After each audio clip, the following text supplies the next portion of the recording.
going to move on to the scripture reading.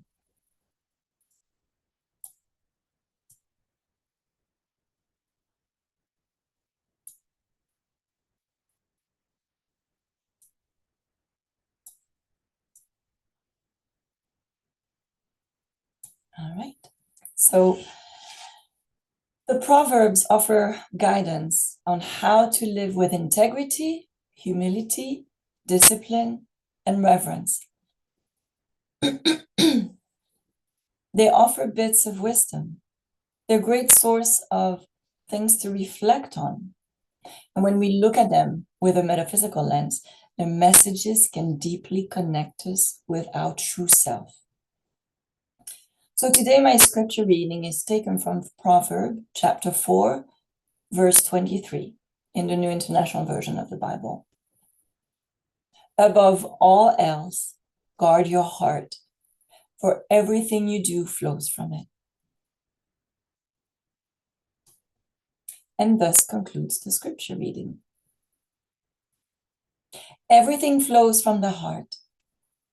But what's the heart? As you know, the heart is a very important organ. It beats when we're alive. And this beating is an involuntary movement. We don't really dictate it. It just happens.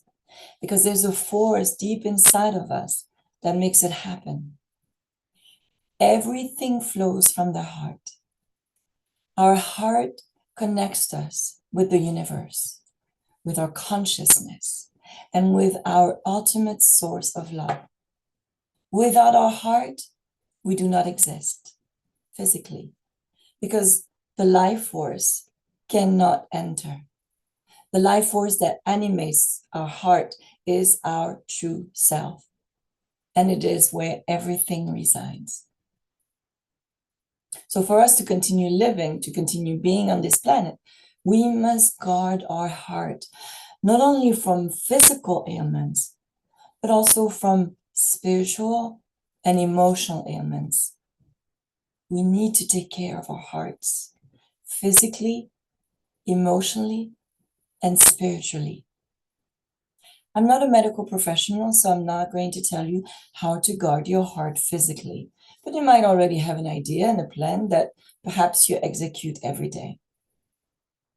Emotionally and spiritually, guarding your heart is to curate who we spend our time with, who we give our energy to. It's about the need to surround ourselves with people and activities that fill our cups. When we spend time with people, our energies blend. It's important to mix our energies with those who are in alignment with our vibrations, those who are loving and positive for our growth, and then stay away from those that bring us down or make us deviate from our path or share thoughts that are not for our greatest good. So we don't assimilate them, we don't take them in. We need to be mindful of who we share our energies with. It is important to guard our hearts from energies that do not nourish our souls, and those energies that are misaligned with our energies. As healers, though, we may choose to share our energies with those who need healing. And then we can open our heart, we can listen, we can send love, but we guard our heart so that we do not deplete ourselves. In short, when the healing is needed, we open our heart to send the healing. But when the healing is done, we move on. Because as healers, we need to take care of ourselves too. In order to help others heal, we need to help ourselves heal. And we must take care of our own energy. Guarding our heart does not mean that we should close our heart. Our hearts must remain open because, again, it connects us to our true self, source. It's also important to keep our hearts open so that we can feel those positive and loving feelings that are important for our well-being. These feelings that keep us connected to those we love. We need to keep our heart, the heart chakra balanced. We need to keep ourselves balanced. To help our heart remain open, particularly as we face hardship, we can feed it with love, with gratitude. Louise Hay said that gratitude is a powerful magnet that attracts abundance and joy into our lives. That's the law of attraction. The universe is generous and abundant. When we send love and gratitude to the universe sends us more of that love, that joy. Louise Hay taught that practicing gratitude raises our vibrations and we create a more positive environment. Practicing gratitude can also be a form of healing. It forces us to focus on the things that go well instead of those things that do not go well. When we focus on what goes well, we don't have that much headspace to focus on what goes wrong. And then it makes us happier. It's a choice that we make. And then as our energy shifts to loving energy, the energy around us shifts as well. And more of the loving energy comes our way. And it is healing for us, and it is healing for everybody around us. Louise Hay also said that gratitude is a key to fulfillment and happiness because it helps shift our own focus from wanting more to a state of satisfaction.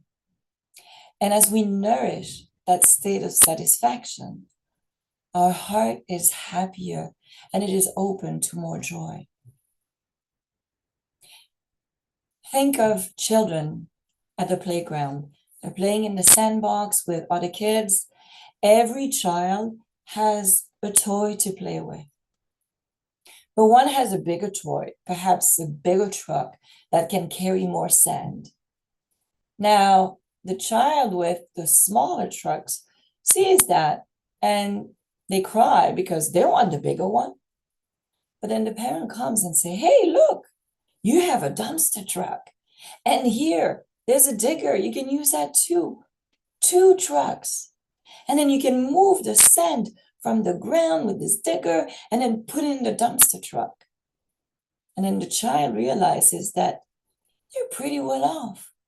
And then the smile returns on their face because the focus of lack has shifted to a focus of satisfaction and joy. Since it would be counterproductive to close our hearts, we need to fill our hearts with the things that will fill it with more love. It's pretty much the same concept as the concept of gratitude.